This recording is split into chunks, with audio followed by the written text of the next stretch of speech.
একটা গল্প বলবো, শুনবা? কেমন গল্প? দুজন মানুষ ছিল, তারপর? তারা একে অপরকে খুব ভালোবাসতো। তারপর কি হলো? একদিন ছেলেটা মেয়েটাকে সন্দেহ করলো একটা বিষয় নিয়ে।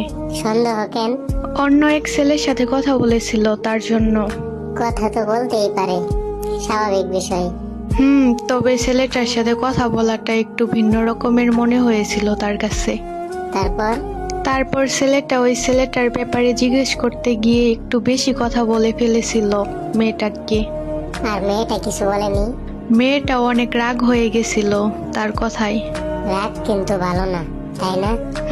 তখন দুইজনেই রাগ করে বসে রইল। তারপর কি তারা কথা বলেছিল?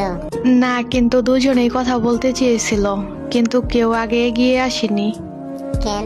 ছেলেটা ভাবছিল সে যদি আমাকে ভালোবাসে তাহলে সে আগে ফোন দিবে। আর মেয়েটা? মেয়েটাও একই কথা ভাবছিল, সে যদি সত্যিই ভালোবাসে সে আগে ফোন দিবে। তারপর? রাত অনেক হয়ে গেল, দুজনেই ফোন হাতে নিয়ে বসেছিল, কিন্তু কেউ কল করলো না। খুব কষ্ট লাগছে শুনে। শেষে দুজনেই কষ্ট নিয়ে ঘুমিয়ে পড়ল। এরপর?